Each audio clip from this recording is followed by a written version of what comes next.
কোনো একদিন যদি এক অচেনা পথিক এসে আপনার বাড়িতে আশ্রয় চায়, আপনি কি তাকে শুধু অতিথি ভাববেন, নাকি একসময় তার উপস্থিতিই হয়ে উঠবে এক বোঝা? রবীন্দ্রনাথ ঠাকুরের অতিথি গল্পে আমরা এমনই এক অদ্ভুত সম্পর্কের টানাপোড়েন দেখি, যেখানে স্বাধীনতার টান আর সমাজের শৃঙ্খল একে অপরকে চ্যালেঞ্জ করে। চলুন আজ আমরা শুনি সেই অনন্য গল্প, অতিথি। কাঠালিয়ার জমিদার মতিলালবাবু নৌকা করিয়া সপরিবারে স্বদেশে যাইতেছিলেন। পথের মধ্যে মধ্যাহ্নে নদীতীরের এক গঞ্জের নিকট নৌকা বাঁধিয়া পাকের আয়োজন করিতেছেন এমন সময় এক ব্রাহ্মণ বালক আসিয়া জিজ্ঞাসা করিল, বাবু, তোমরা যাচ্ছ কোথায়? প্রশ্নকর্তার বয়স 15-16 অধিক হইবে না। মতিবাবু উত্তর করিলেন, কাঠালে। ব্রাহ্মণ বালক কহিল, আমাকে পথের মধ্যে নন্দীগায় নামিয়ে দিতে পারো? বাবু সম্মতি প্রকাশ করিয়া জিজ্ঞাসা করিলেন, তোমার নাম কি? ব্রাহ্মণ বালক কহিল, আমার নাম তারাপদ। গৌরবর্ণ ছেলেটিকে বড় সুন্দর দেখিতে, বড় বড় চক্ষু এবং হাস্যময় ওষ্ঠাধরে একটি সুললিত সৌকুমার্য প্রকাশ পাইতেছে।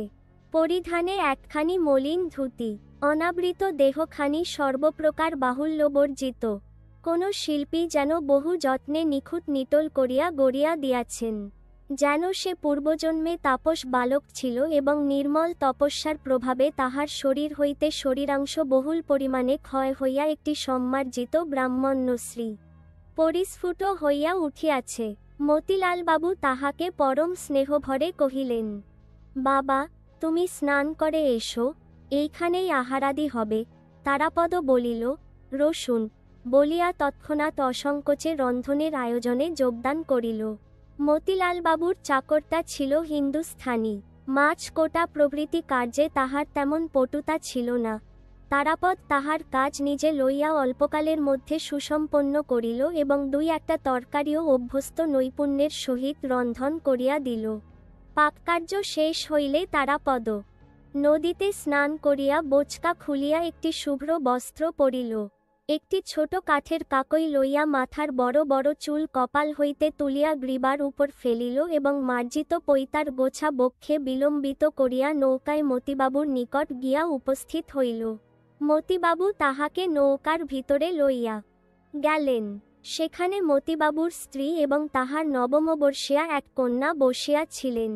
মতিবাবুর স্ত্রী অন্নপূর্ণা এই সুন্দর বালকটিকে দেখিয়া স্নেহে উচ্ছ্বসিত হইয়া উঠিলেন, মনে মনে কহিলেন, আহা, কাহার বাছা, কোথা হইতে আসিয়াছে, ইহার মা ইহাকে ছাড়িয়া কেমন করিয়া প্রাণ ধরিয়া আছে। যথাসময়ে মতিবাবু এবং এই ছেলেটির জন্য পাশাপাশি 2খানি আসন পড়িল। ছেলেটি তেমন ভোজনপটু নহে। অন্নপূর্ণা তাহার স্বল্প আহার দেখিয়া মনে করিলেন, সে লজ্জা করিতেছে, তাহাকে এটা ওটা খাইতে বিস্তর অনুরোধ করিলেন। কিন্তু যখন সে আহার হইতে নিরস্ত হইল, তখন সে কোনো অনুরোধ মানিল না। দেখা গেল, ছেলেটি সম্পূর্ণ নিজের ইচ্ছা অনুসারে কাজ করে, অথচ এমন সহজে করে যে তাহাতে কোনো প্রকার জেদ বা গো প্রকাশ পায় না। তাহার ব্যবহারে লজ্জার লক্ষণও লেশমাত্র দেখা গেল না। সকলের আহারাদির পরে অন্নপূর্ণা তাহাকে কাছে বসাইয়া প্রশ্ন করিয়া তাহার ইতিহাস জানিতে প্রবৃত্ত হইলেন। বিস্তারিত বিবরণ কিছুই সংগ্রহ হইল না। মোট কথা এইটুকু জানা গেল, ছেলেটি 7-8 বৎসর বয়সেই স্বেচ্ছাক্রমে ঘর ছাড়িয়া পলাইয়া আসিয়াছে। অন্নপূর্ণা প্রশ্ন করিলেন, তোমার মা নাই? তারাপদ কহিল, আছেন। অন্নপূর্ণা জিজ্ঞাসা করিলেন, তিনি তোমাকে ভালোবাসেন না? তারাপদ এই প্রশ্ন অত্যন্ত অদ্ভুত জ্ঞান করিয়া হাসিয়া উঠিয়া কহিল, কেন ভালোবাসবেন না? অন্নপূর্ণা প্রশ্ন করিলেন, তবে তুমি তাকে ছেড়ে এলে যে? তারাপদ কহিল, তার আরও 4টি ছেলে এবং 3টি মেয়ে আছে। অন্নপূর্ণা বালকের এই অদ্ভুত উত্তরে ব্যথিত হইয়া কহিলেন, ও মা, সে কি কথা? 5টি আঙুল আছে বলে কি একটি আঙুল ত্যাগ করা যায়? তারাপদর বয়স অল্প, তাহার ইতিহাসও সেই পরিমাণে সংক্ষিপ্ত, কিন্তু ছেলেটি সম্পূর্ণ নূতনতর। সে তাহার পিতামাতার 4র্থ পুত্র। শৈশবেই পিতৃহীন হয়। বহু সন্তানের ঘরেও তারাপদ সকলের অত্যন্ত আদরের ছিল। মা, ভাই, বোন এবং পাড়ার সকলেরই নিকট হইতে সে অজস্র স্নেহ লাভকৃত। এমন কি গুরু মহাশয়ও তাহাকে মারিত না মারিলেও বালকের আত্মীয়পর সকলেই তাহাতে বেদনা বোধ করিত।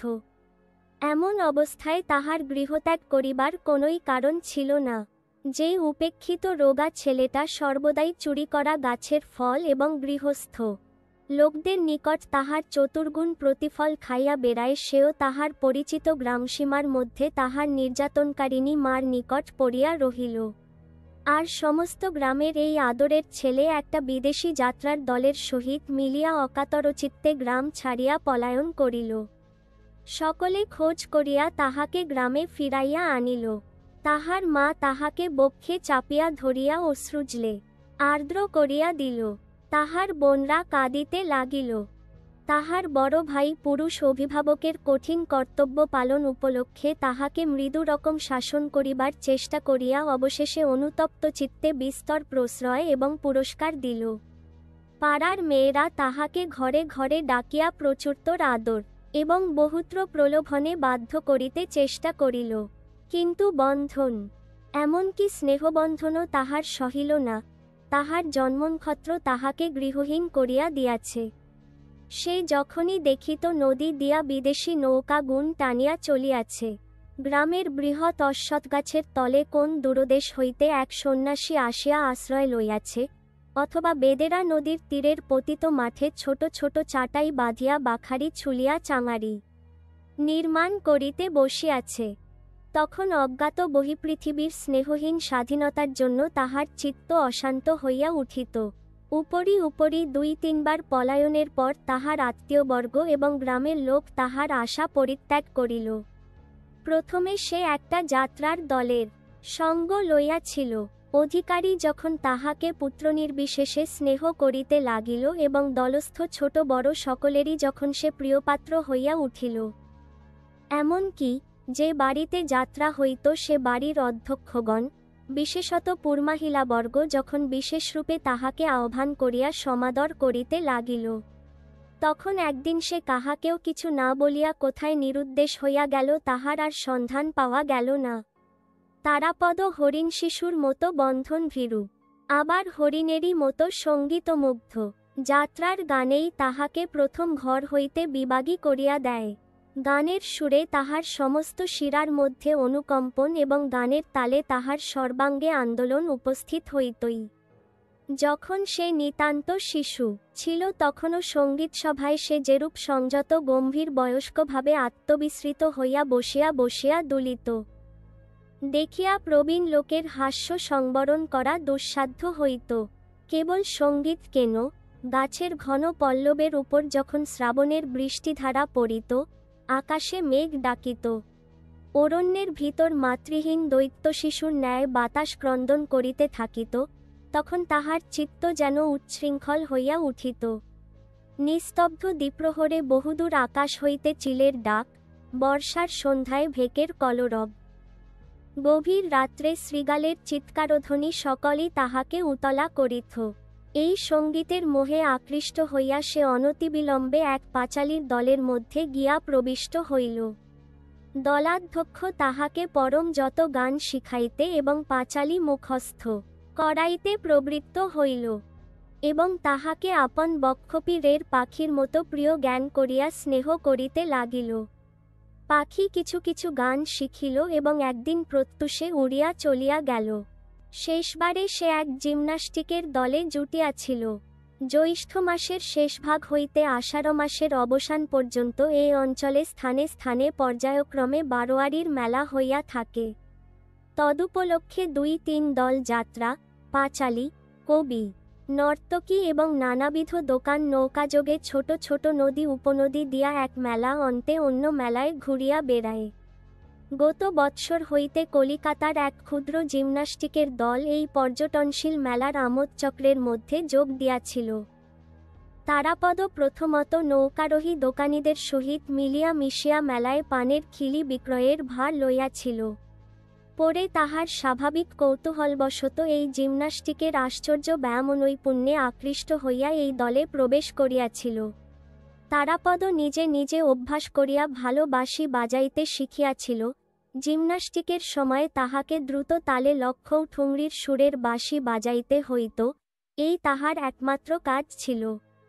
এই দল হইতেই তাহার শেষ পলায়ন সে শুনিয়াছিল। নন্দীগ্রামের জমিদারবাবুরা মহাসমারোহে এক শখের যাত্রা খুলিতেছেন, শুনিয়া সে তাহার ক্ষুদ্র বোচকাটি লইয়া নন্দীগ্রামে যাত্রার আয়োজন করিতেছিল। এমন সময় মতিবাবুর সহিত তাহার সাক্ষাৎ হয়। তারাপদ পর্যায়ক্রমে নানা দলের মধ্যে ভিড়িয়াও আপন স্বাভাবিক কল্পনাপ্রবণ প্রকৃতি প্রভাবে কোনো দলের বিশেষত্ব প্রাপ্ত হয় নাই। অন্তরের মধ্যে সে সম্পূর্ণ নির্লিপ্ততা এবং মুক্ত ছিল। সংসারে অনেক কুৎসিত কথা সে সর্বদা শুনিয়াছে এবং অনেক কদর দৃশ্য তাহার দৃষ্টিগোচর হইয়াছে, কিন্তু তাহা তাহার মনের মধ্যে সঞ্চিত হইবার তিলমাত্র অবসর প্রাপ্ত হয় নাই। এই ছেলেটির কিছুতেই খেয়াল ছিল না। অন্যান্য বন্ধনের ন্যায় কোনো প্রকার অভ্যাসবন্ধনও তাহার মনকে বাধ্য করিতে পারে নাই। সে এই সংসারে পঙ্কিল জলের উপর দিয়া শুভ্রপক্ষ রাজহংসের মতো সাঁতার দিয়া বেড়াইত। কৌতূহলবশত যতবারই ডুব দিত তাহার পাখা সিক্ত বা মলিন হইতে পারিত না। এই জন্য এই গৃহত্যাগী ছেলেটির মুখে একটি শুভ্র স্বাভাবিক তারুণ্য অম্লানভাবে প্রকাশ পাইত। তাহার সেই মুখশ্রী দেখিয়া প্রবীণ বিষয়ী মতিলালবাবু তাহাকে বিনা প্রশ্নে, বিনা সন্দেহে, পরম আদরে আহ্বান করিয়া লইয়াছিলেন। আহারান্তে নৌকা ছাড়িয়া দিল। অন্নপূর্ণা পরম স্নেহে এই ব্রাহ্মণ বালককে তাহার ঘরের কথা, তাহার আত্মীয় পরিজনের সংবাদ জিজ্ঞাসা করিতে লাগিলেন। তারাপদ অত্যন্ত সংক্ষেপে তাহার উত্তর দিয়া বাহিরে আসিয়া পরিত্রাণ লাভ করিল। বাহিরে বর্ষার নদী পরিপূর্ণতার শেষ রেখা পর্যন্ত ভরিয়া উঠিয়া আপন আত্মহারা উদ্দাম চাঞ্চল্যে প্রকৃতিমাতাকে যেন উদ্বিগ্ন করিয়া তুলিয়াছিল। মেঘনির্মুক্ত রৌদ্রে নদীতীরের অর্ধনিমগ্ন কাশতৃণ শ্রেণী এবং তাহার ঊর্ধ্বে সরস শোঘন ইক্ষুক্ষেত্র এবং তাহার পরপ্রান্তে দূরদিগন্তচুম্বিত নীলা নবর্ণ বনরেখা সমস্তই যেন কোনো এক রূপকথার সোনার কাঠির স্পর্শে সদ্যজাগ্রত নবীন সৌন্দর্যের মতো নির্বাক নীলাকাশের মুগ্ধদৃষ্টির সম্মুখে পরিস্ফুট হইয়া উঠিয়াছিল। সমস্তই যেন সজীব, স্পন্দিত, প্রগল্ভ আলোকে উদ্ভাসিত, নবীনতায় সুচিক্কণ, প্রাচুর্যে পরিপূর্ণ। তারাপদ নৌকার ছাদের উপরে পালের ছায়ায় গিয়া আশ্রয় লইল। পর্যায়ক্রমে ঢালু সবুজ মাঠ, প্লাবিত পাটের ক্ষেত, গাঢ় ও শ্যামল আমনধান্যের আন্দোলন, ঘাট হইতে গ্রামাভিমুখী সংকীর্ণ পথ, ঘন বনবেষ্টিত ছায়াময় গ্রাম তাহার চোখের উপর আসিয়া পড়িতে লাগিল। এই জল স্থল আকাশ, এই চারিদিকে সচলতা সজীবতা মুখরতা, এই ঊর্ধ্ব অধোদেশের ব্যাপ্তি এবং বৈচিত্র্য এবং নির্লিপ্ততা সুদূরতা, এই সুবৃহৎ চিরস্থায়ী নির্নিমেষ বাক্যবিহীন বিশ্বজগৎ তরুণ বালকের পরমাত্মীয় ছিল। অথচ সে এই চঞ্চল মানবকে দ্বারা ধরিয়া রাখিতে চেষ্টা করিত না। নদীতীরেটিকে এক মুহূর্তের জন্য স্নেহবাহু বাছুর লেজ তুলিয়া ছুটিতেছে। গ্রাম্য টাটুঘোড়া সম্মুখের দুই দড়ি বাঁধা পা লইয়া লাফ দিয়া দিয়া ঘাস খাইয়া বেড়াইতেছে। আচরাঙা জেলেদের জাল বাঁধিবার বংশদণ্ডের উপর হইতে ঝপ করিয়া সবেগে জলের মধ্যে ঝাঁপাইয়া মাছ ধরিতেছে। ছেলেরা জলের মধ্যে পড়িয়া মাতামাতি করিতেছে, মেয়েরা উচ্চকণ্ঠে সহাস্য গল্প করিতে করিতে আবক্ষ জলে বসনাঞ্চল প্রসারিত করিয়া দুই হস্তে তাহা মার্জন করিয়া লইতেছে। কোমর বাঁধা মেছুনীরা চুপড়ি লইয়া জেলেদের নিকট হইতে মাছ কিনিতেছে। এই সমস্তই সে চিরনূতন অশ্রান্ত কৌতূহলের সহিত বসিয়া বসিয়া দেখে। কিছুতেই তাহার দৃষ্টির পিপাসা নিবৃত হয় না। নৌকার ছাতের উপরে গিয়া তারাপদ ক্রমশ দাড়ি মাঝিদের সঙ্গে গল্প জুড়িয়া দিল। মাঝে মাঝে আবশ্যকমতে মাল্লাদের হাত হইতে লগি লইয়া নিজেই ঠেলিতে প্রবৃত্ত হইল। মাঝির যখন তামাক খাইবার আবশ্যক, তখন সে নিজে গিয়া হাল ধরিল। যখন যেদিকে পাল ফিরানো আবশ্যক সমস্ত সে দক্ষতার সহিত সম্পন্ন করিয়া দিল। সন্ধ্যার প্রাক্কালে অন্নপূর্ণা তারাপদকে ডাকিয়া জিজ্ঞাসা করিলেন, রাত্রে তুমি কি খাও? তারাপদ কহিল, যা পাই তাই খাই, সকল দিন খাইও না। এই সুন্দর ব্রাহ্মণ বালকটির আতিথ্য গ্রহণে উদাসীন্য অন্নপূর্ণাকে ঈষৎ পীড়া দিতে লাগিল। তাহার বড় ইচ্ছা খাওয়াইয়া পড়াইয়া এই গৃহচ্যুত পান্থ বালকটিকে পরিতৃপ্ত করিয়া দেন, কিন্তু কিসে যে তাহার পরিতোষ হইবে তাহার কোনো সন্ধান পাইলেন না। অন্নপূর্ণা চাকরদের ডাকিয়া গ্রাম হইতে দুধ মিষ্টান্ন প্রভৃতি ক্রয় করিয়া আনিবার জন্য ধুমধাম বাধাইয়া দিলেন। তারাপদ যথাপরিমাণে আহার করিল, কিন্তু দুধ খাইল না। মৌনস্বভাব মতিলালবাবুও তাহাকে দুধ খাইবার জন্য অনুরোধ করিলেন। সে সংক্ষেপে বলিল, আমার ভালো লাগে না। নদীর উপর 2-3 দিন গেল। তারাপদ রাধাবাড়া বাজার করা হইতে নৌকাচালনা পর্যন্ত সকল কাজেই স্বেচ্ছা ও তৎপরতার সহিত যোগ দিল। যে কোনো দৃশ্য তাহার চোখের সম্মুখে আসে তাহার প্রতি তারাপদর সকৌতূহল দৃষ্টি ধাবিত হয়। যে কোনো কাজ তাহার হাতের কাছে আসিয়া উপস্থিত হয় তাহাতেই সে আপনি আকৃষ্ট হইয়া পড়ে। তাহার দৃষ্টি, তাহার হস্ত, তাহার মন সর্বদাই সচল হইয়া আছে। এই জন্য সে এই নিত্যসচলা প্রকৃতির মতো সর্বদাই নিশ্চিন্ত উদাসীন, অথচ সর্বদাই ক্রিয়াস্ত। মানুষমাত্রেরই নিজের একটি স্বতন্ত্র অধিষ্ঠানভূমি আছে, কিন্তু তারাপদ এই অনন্ত নীলাম্বরবাহী বিশ্বপ্রবাহের একটি আনন্দোজ্জ্বল তরঙ্গ। ভূত ভবিষ্যতের সহিত তাহার কোনো সম্বন্ধ নাই, সম্মুখাভিমুখে চলিয়া যাওয়াই তাহার একমাত্র কার্য। এদিকে অনেকদিন নানা সম্প্রদায়ের সহিত যোগ দিয়া অনেক প্রকার মনোনিবিদ্যা তাহার আয়ত্ত হইয়াছিল। কোনো প্রকার চিন্তার দ্বারা আচ্ছন্ন না থাকাতে তাহার নির্মল স্মৃতিপটে সকল জিনিস আশ্চর্য সহজে মুদ্রিত হইয়া যাইত। পাঁচালী, কথকতা, কীর্তনগান, যাত্রাভিনয়ের সুদীর্ঘ খণ্ড সকল তাহার কণ্ঠাগ্রে ছিল। মতিলালবাবু চিরপ্রথামত একদিন সন্ধ্যাবেলায় তাহার স্ত্রী কন্যাকে রামায়ণ পড়িয়া শুনাইতেছিলেন। কুশলবের কথার সূচনা হইতেছে। এমন সময়ে তারাপদ উৎসাহ সংবরণ করিতে না পারিয়া নৌকার ছাদের উপর হইতে নামিয়া আসিয়া কহিল, বই রাখুন, আমি কুশলবের গান করি, আপনারা শুনে যান। এই বলিয়া সে কুশলবের পাঁচালী আরম্ভ করিয়া দিল। বাঁশির মতো সুমিষ্ট পরিপূর্ণস্বরে দাশুরায়ের অনুপ্রাস ক্ষিপ্রবেগে বর্ষণ করিয়া চলিল। দাড়ি মাঝি সকলেই দ্বারের কাছে আসিয়া ঝুঁকিয়া পড়িল। হাস্য, করুণা এবং সঙ্গীতে সেই নদীতীরের সন্ধ্যাকাশে এক অপূর্ব রসস্রোত প্রবাহিত হইতে লাগিল। দুই নিস্তব্ধ তটভূমি কুতূহলী হইয়া উঠিল। পাশ দিয়া যে সকল নৌকা চলিতেছিল তাহাদের আরোহীগণ ক্ষণকালের জন্য উৎকণ্ঠিত হইয়া সেই দিকে কান দিয়া রহিল।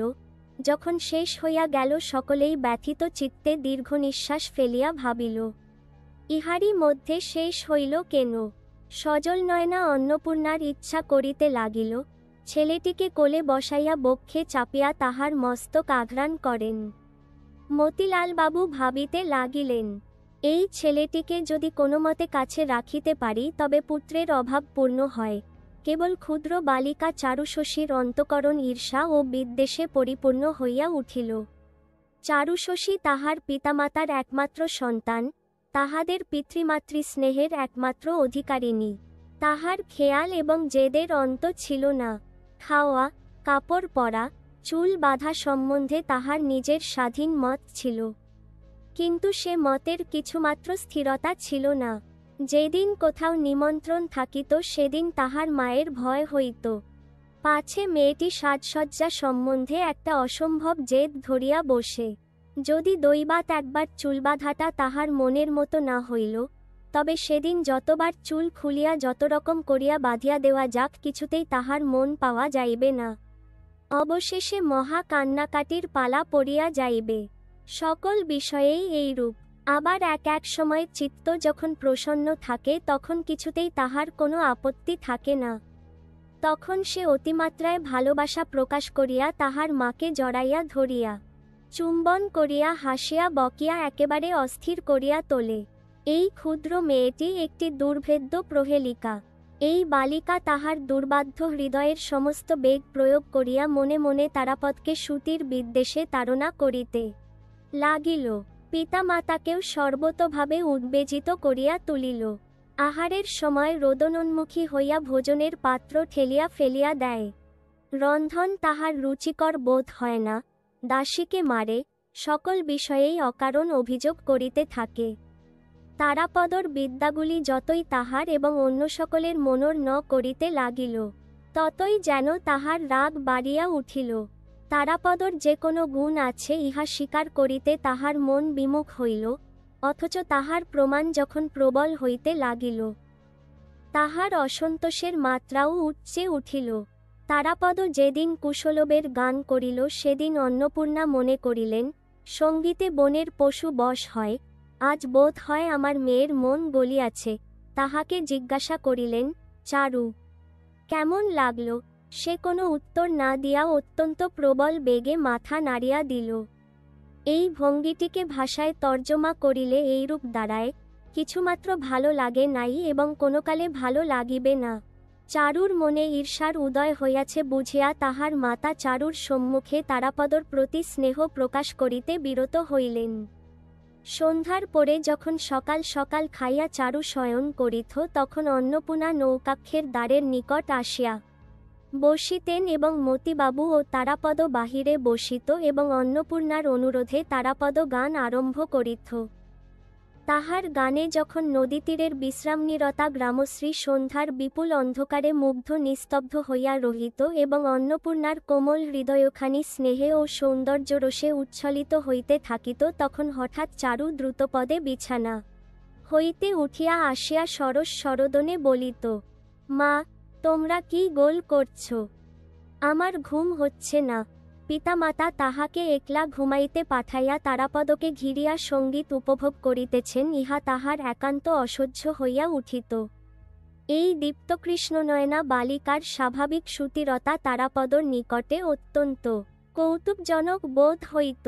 সে ইহাকে গল্প শুনাইয়া, গান গাহিয়া, বাঁশি বাজাইয়া বশ করিতে অনেক চেষ্টা করিল, কিন্তু কিছুতেই কৃতকার্য হইল না। কেবল তারাপদ মধ্যাহ্নে যখন নদীতে স্নান করিতে নামিত, পরিপূর্ণ জলরাশির মধ্যে গৌরবর্ণ সরল তনুদেহখানি নানা সন্তরণভঙ্গিতে অবলীলাক্রমে সঞ্চালন করিয়া তরুণ জলদেবতার মতো শোভা পাইত, তখন বালিকার কৌতূহল আকৃষ্ট না হইয়া থাকিত না। সে সেই সময়টির জন্য প্রতীক্ষা করিয়া থাকিত, কিন্তু আন্তরিক আগ্রহ কাহাকেও জানিতে দিত না। এবং এই অশিক্ষাপটু অভিনেত্রী পশমের গলাবন্ধ বোনা একমনে অভ্যাস করিতে করিতে মাঝে মাঝে যেন অত্যন্ত উপেক্ষাভরে কটাক্ষে তারাপদর সন্তরণলীলা দেখিয়া লইত। নন্দীগ্রাম কখন ছাড়াইয়া গেল তারাপদ তাহার খোঁজ লইল না। অত্যন্ত মৃদুমন্দ গতিতে বৃহৎ নৌকাখানা কখনো পাল তুলিয়া, কখনো গুণ টানিয়া নানা নদীর শাখা প্রশাখার ভিতর দিয়া চলিতে লাগিল। নৌকারোহীদের দিনগুলিও এই সকল নদী উপনদীর মতো শান্তিময় সৌন্দর্যময় বৈচিত্র্যের মধ্য দিয়া সহজ সৌম্য গমনে মৃদুমিষ্ট কলস্বরে প্রবাহিত হইতে লাগিল। কাহারও কোনরূপ তাড়া ছিল না। মধ্যাহ্নে স্নানাহারে অনেকক্ষণ বিলম্ব হইত। এদিকে সন্ধ্যা হইতে না হইতেই একটা বড় দেখিয়া গ্রামের ধারে, ঘাটের কাছে ঝিল্লিমন্ত্রিত খদতখচিত বনের পার্শ্বে নৌকা বাঁধিত। এমনি করিয়া দিন দশেকে নৌকা কাঠালিয়ায় পৌঁছিল। জমিদারের আগমনে বাড়ি হইতে পালকি এবং টাটুঘোড়ার সমাগম হইল এবং বাঁশের লাঠি হস্তে পাইক বরকন্দাজের দল ঘন ঘন বন্দুকের ফাঁকা আওয়াজে গ্রামের উৎকণ্ঠিত কাকসমাজকে যৎপরণাস্তি মুখর করিয়া তুলিল। এই সমস্ত সমারোহে কালবিলম্ব হইতেছে। ইতিমধ্যে তারাপদ নৌকা হইতে দ্রুত নামিয়া একবার সমস্ত গ্রাম পর্যটন করিয়া লইল। কাহাকেও দাদা, কাহাকেও খুড়া, কাহাকেও দিদি, কাহাকেও মাসি বলিয়া ২-৩ ঘণ্টার মধ্যে সমস্ত গ্রামের সহিত সৌহার্দ্য বন্ধন স্থাপিত করিয়া লইল। কোথাও তাহার প্রকৃত কোনো বন্ধন ছিল না বলিয়াই এই বালক আশ্চর্য সত্বর ও সহজে সকলেরই সহিত পরিচয় করিয়া লইতে পারিত। তারাপদ দেখিতে দেখিতে অল্পদিনের মধ্যেই গ্রামের সমস্ত হৃদয় অধিকার করিয়া লইল। এত সহজে হৃদয় হরণ করিবার কারণ এই, তারাপদ সকলেরই সঙ্গে তাহাদের নিজের মতো হইয়া স্বভাবতই যোগ দিতে পারিত। সে কোনো প্রকার বিশেষ সংস্কারের দ্বারা বদ্ধ ছিল না, অথচ সকল অবস্থা, সকল কাজের প্রতিই তাহার এক প্রকার সহজ প্রবণতা ছিল। বালকের কাছে সে সম্পূর্ণ স্বাভাবিক বালক, অথচ তাহাদের হইতে শ্রেষ্ঠ ও স্বতন্ত্র। বৃদ্ধের কাছে সে বালক নহে, অথচ জ্যাঠাও নহে। রাখালের সঙ্গে সে রাখাল অথচ ব্রাহ্মণ। সকলের সকল কাজেই সে চিরকালের সহযোগীর ন্যায় অভ্যস্তভাবে হস্তক্ষেপ করে।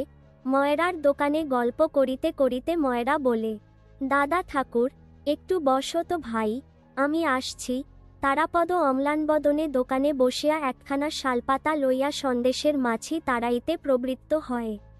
ভিয়ান করিতেও সে মজবুত, তাতের রহস্যও তাহার কিছু কিছু জানা আছে।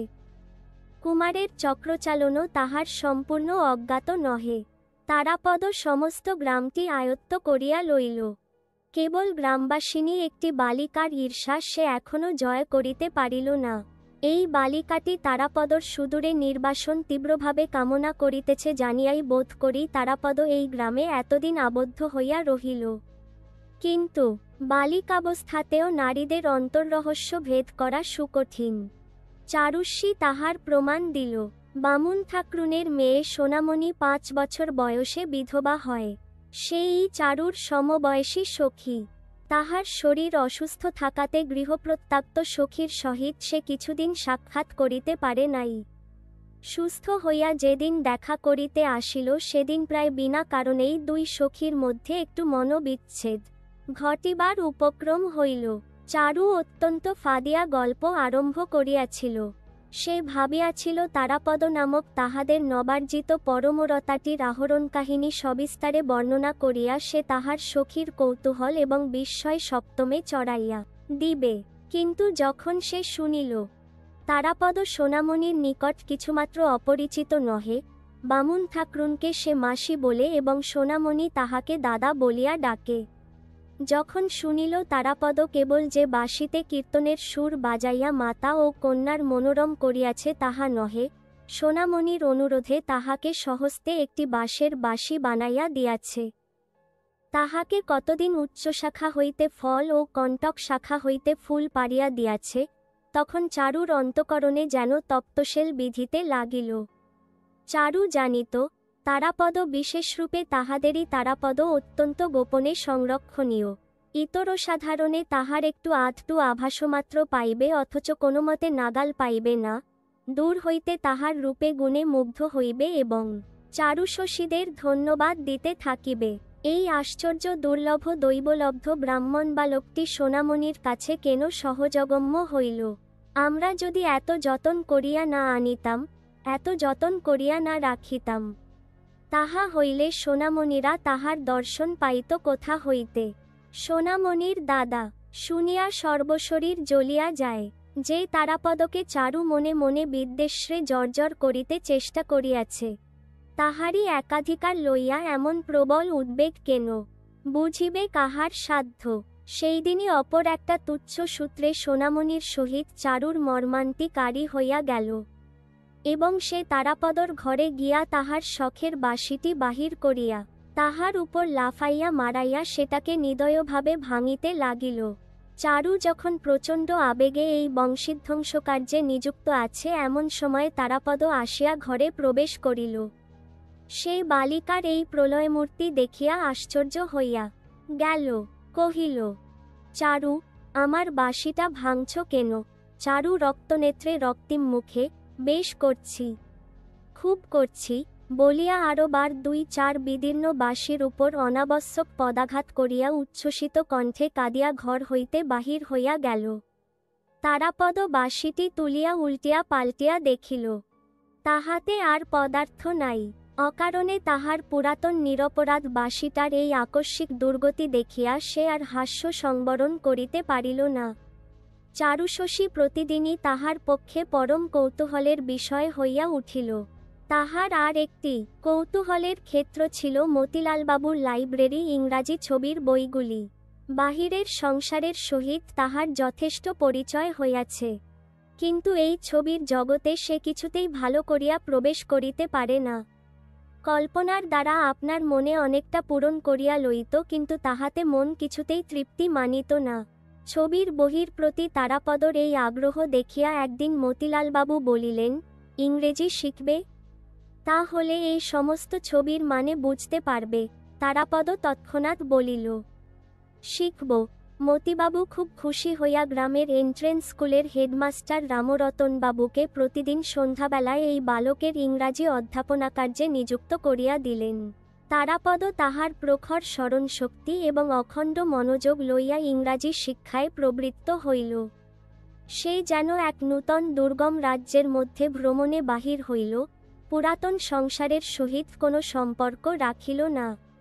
পাড়ার লোকেরা আর তাহাকে দেখিতে পাইল না।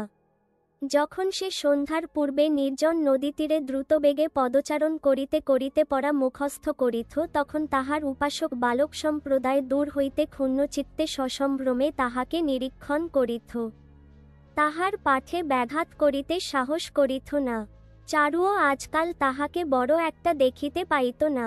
পূর্বে তারাপদ অন্তপুরে গিয়া অন্নপূর্ণার স্নেহদৃষ্টির সম্মুখে বসিয়া আহার করিত, কিন্তু তদুপলক্ষে প্রায় মাঝে মাঝে কিছু বিলম্ব হইয়া যাইত বলিয়া সে মতিবাবুকে অনুরোধ করিয়া বাহিরে আহারের বন্দোবস্ত করিয়া লইল। ইহাতে অন্নপূর্ণা ব্যথিত হইয়া আপত্তি প্রকাশ করিয়াছিলেন, কিন্তু মতিবাবু বালকের অধ্যয়নের উৎসাহে অত্যন্ত সন্তুষ্ট হইয়া এই নূতন ব্যবস্থার অনুমোদন করিলেন। এমন সময় চারুও হঠাৎ জিদ ধরিয়া বসিল, আমিও ইংরাজি শিখিব। তাহার পিতামাতা তাহাদের খামখেয়ালি কন্যার এই প্রস্তাবটিকে প্রথমে পরিহাসের বিষয় জ্ঞান করিয়া স্নেহমিশ্রিত হাস্য করিলেন, কিন্তু কন্যাটি এই প্রস্তাবের পরিহাস্য অংশটুকুকে প্রচুর অশ্রুজলধারায় অতি শীঘ্রই নিঃশেষে ধৌত করিয়া ফেলিয়াছিল। অবশেষে এই স্নেহদুর্বল নিরুপায় অভিভাবকদ্বয় বালিকার প্রস্তাব গম্ভীরভাবে গ্রাহ্য করিলেন। চারু মাস্টারের নিকট তারাপদর সহিত একত্র অধ্যয়নে নিযুক্ত হইল, কিন্তু পড়াশোনা করা এই অস্থিরচিত্ত বালিকার স্বভাবসঙ্গত ছিল না। সে নিজে কিছু শিখিল না, কেবল তারাপদর অধ্যয়নে ব্যাঘাত করিতে লাগিল। সে পিছাইয়া পড়ে, পড়া মুখস্থ করে না, কিন্তু তবু কিছুতেই তারাপদর পশ্চাৎবর্তী হইয়া থাকিতে চাহে না। তারাপদ তাহাকে অতিক্রম করিয়া নূতন পড়া লইতে গেলে সে মহা রাগারাগি করিত, এমনকি কান্নাকাটি করিতে ছাড়িত না। তারাপদ পুরাতন বই শেষ করিয়া নূতন বই কিনিলে তাহাকেও সেই নূতন বই কিনিয়া দিতে হইত। তারাপদ অবসরের সময় নিজে ঘরে বসিয়া লিখিত এবং পড়া মুখস্থ করিত, ইহা সেই ঈর্ষাপরায়ণা কন্যাটির সহ্য হইত না। সেই গোপনে তাহার লেখা খাতায় কালি ঢালিয়া আসিত, কলম চুরি করিয়া রাখিত, এমনকি বইয়ের যেখানে অভ্যাস করিবার সেই অংশটি ছিঁড়িয়া আসিত। তারাপদ এই বালিকার অনেক দৌরাত্ম্য সকৌতুকে সহ্য করিত, অসহ্য হইলে মারিত, কিন্তু কিছুতেই শাসন করিতে পারিত না। দৈবাৎ একটা উপায় বাহির হইল। একদিন বড় বিরক্ত হইয়া নিরুপায় তারাপদ তাহার মসিবিলুপ্ত লেখা খাতা ছিন্ন করিয়া ফেলিয়া গম্ভীর বিষণ্ণিমুখে বসিয়া ছিল।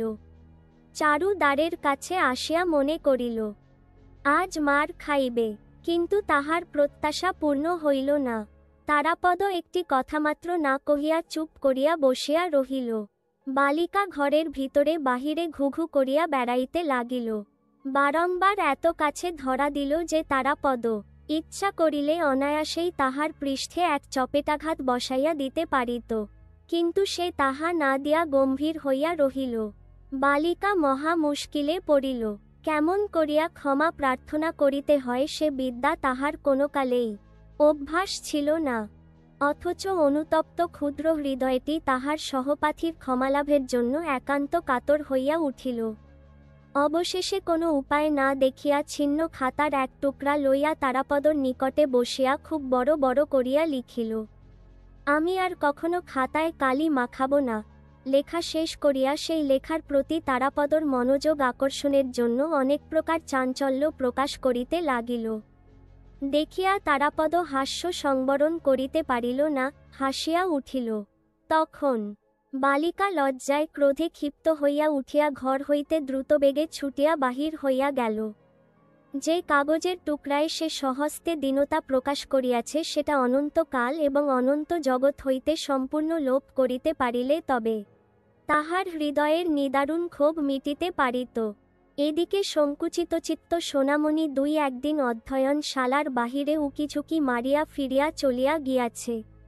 সখী চারু শশীর সহিত তাহার সকল বিষয়েই হৃদ্যতা ছিল, কিন্তু তারাপদর সম্বন্ধে চারুকে সে অত্যন্ত ভয় এবং সন্দেহের সহিত দেখিত।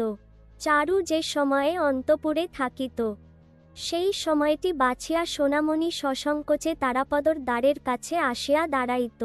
তারাপদ বই হইতে মুখ তুলিয়া সস্নেহে বলিত, কি সোনা, খবর কি?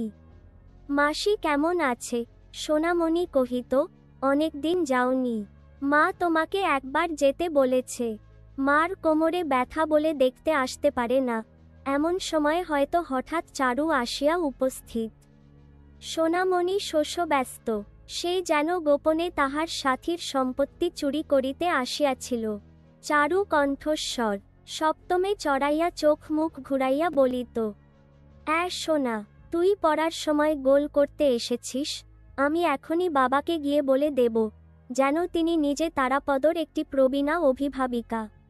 তাহার পড়াশুনায় লেশমাত্র ব্যাঘাত না ঘটে, রাত্রিদিন ইহার প্রতিই তাহার একমাত্র দৃষ্টি। কিন্তু সে নিজে কি অভিপ্রায় এই অসময়ে তারাপদর পাঠগৃহে আসিয়া উপস্থিত হইয়াছিল তাহা অন্তর্যামীর অগোচর ছিল না, এবং তারাপদও তাহা ভালরূপে জানিত। কিন্তু সোনামণি বেচারা ভীত হইয়া তৎক্ষণাৎ একরাশ মিথ্যা কৈফিয়ত সৃজন করিত। অবশেষে চারু যখন ঘৃণা ভরে তাহাকে মিথ্যাবাদী বলিয়া সম্ভাষণ করিত, তখন সে লজ্জিত শঙ্কিত পরাজিত হইয়া ব্যথিত চিত্তে ফিরিয়া যাইত। দয়ার্দ্র তারাপদ তাহাকে ডাকিয়া বলিত, সোনা, আজ সন্ধ্যাবেলায় আমি তোদের বাড়ি যাব এখন। চারু সর্পিনীর মতো ফোঁস করিয়া উঠিয়া বলিত, যাবে বই কি, তোমার পড়া করতে হবে না? আমি মাস্টারমশাইকে বলে দেব না? চারুর এই শাসনে ভীত না হইয়া তারাপদ দুই একদিন সন্ধ্যার পর বামুন ঠাকরুনের বাড়ি গিয়াছিল। তৃতীয় বা চতুর্থ বারে চারু ফাঁকা শাসন না করিয়া আস্তে আস্তে এক সময় বাহির হইতে তারাপদর ঘরের দ্বারে শিকল আটিয়া দিয়া মার মশলার বাক্সের চাবিতালা আনিয়া তালা লাগাইয়া দিল। সমস্ত সন্ধ্যাবেলা তারাপদকে এইরূপ বন্দি অবস্থায় রাখিয়া আহারের সময় দ্বার খুলিয়া দিল। তারাপদ রাগ করিয়া কথা কহিল না এবং না খাইয়া চলিয়া যাইবার উপক্রম করিল। তখন অনুতপ্ত ব্যাকুল বালিকা করজোড়ে সানুনয়ে বারংবার বলিতে লাগিল, তোমার দুটি পায়ে পড়ি, আর আমি এমন করব না। তোমার দুটি পায়ে পড়ি, তুমি খেয়ে যাও। তাহাতেও যখন তারাপদ বশ মানিল না, তখন সে অধীর হইয়া কাঁদিতে লাগিল। তারাপদ সংকটে পড়িয়া ফিরিয়া আসিয়া খাইতে বসিল। চারু কতবার একান্ত মনে প্রতিজ্ঞা করিয়াছে যে সে তারাপদর সহিত সদ্ব্যবহার করিবে, আর কখনো তাহাকে মুহূর্তের জন্য বিরক্ত করিবে না।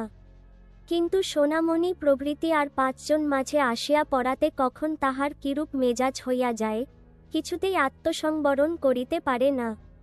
কিছুদিন যখন উপরি উপরি সে ভালো মানুষই করিতে থাকে, তখনই একটা উৎকট আসন্ন বিপ্লবের জন্য তারাপদ সতর্কভাবে প্রস্তুত হইতে থাকে। আক্রমণটা হঠাৎ কি উপলক্ষে কোন দিক হইতে আসে কিছুই বলা যায় না। তাহার পরে প্রচণ্ড ঝড়, ঝড়ের পরে প্রচুর অশ্রুবারি বর্ষণ, তাহার পরে প্রসন্ন স্নিগ্ধ শান্তি, এমন করিয়া প্রায় 2 বৎসর কাটিল। এত সুদীর্ঘকালের জন্য তারাপদ কখনো কাহারও নিকট ধরা দেয় নাই। বোধ করি পড়াশোনার মধ্যে তাহার মন এক অপূর্ব আকর্ষণে বদ্ধ হইয়াছিল। বোধ করি বয়োবৃদ্ধি সহকারে তাহার প্রকৃতির পরিবর্তন আরম্ভ হইয়াছিল এবং স্থায়ী হইয়া বসিয়া সংসারের সুখস্বচ্ছন্দতা ভোগ করিবার দিকে তাহার মন পড়িয়াছিল। বোধ করি তাহার সহপাঠিকা বালিকার নিয়ত দৌরাত্মচঞ্চল সৌন্দর্য অলক্ষিতভাবে তাহার হৃদয়ের উপর বন্ধন বিস্তার করিতেছিল। এই দিকে চারুর বয়স 11 উত্তীর্ণ হইয়া যায়। মতিবাবু সন্ধান করিয়া তাহার মেয়ের বিবাহের জন্য 2-3টি ভালো ভালো সম্বন্ধ আনাইলেন। কন্যার বিবাহ বয়স উপস্থিত হইয়াছে জানিয়া মতিবাবু তাহার ইংরাজি পড়া এবং বাহিরে যাওয়া নিষেধ করিয়া দিলেন।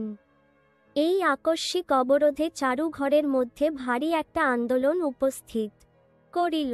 তখন একদিন অন্নপূর্ণা মতিবাবুকে ডাকিয়া কহিলেন, পাত্রের জন্যে তুমি অত খোঁজ করে বেড়াচ্ছ কেন? তারাপদ ছেলেটি তো বেশ, আর তোমার মেয়েরও ওকে পছন্দ হয়েছে। শুনিয়া মতিবাবু অত্যন্ত বিস্ময় প্রকাশ করিলেন। কহিলেন, সেও কি কখনো হয়? তারাপদর কুলশীল কিছুই জানা নেই। আমার একটিমাত্র মেয়ে, আমি ভালো ঘরে দিতে চাই। একদিন রায়ডাঙার বাবুদের বাড়ি হইতে মেয়ে দেখিতে আসিল। চারুকে বেশভূষা পরাইয়া বাহির করিবার চেষ্টা করা হইল। সেই শোবার ঘরের দ্বার রুদ্ধ করিয়া বসিয়া রহিল, কিছুতেই বাহির হইল না। মতিবাবু ঘরের বাহির হইতে অনেক অনুনয় করিলেন, ভর্ৎসনা করিলেন, কিছুতেই ফল হইল না। অবশেষে বাহিরে আসিয়া রায়ডাঙার দূতবর্গের নিকট মিথ্যা করিয়া বলিতে হইল, কন্যার হঠাৎ অত্যন্ত অসুখ করিয়াছে, আজ আর দেখানো হইবে না।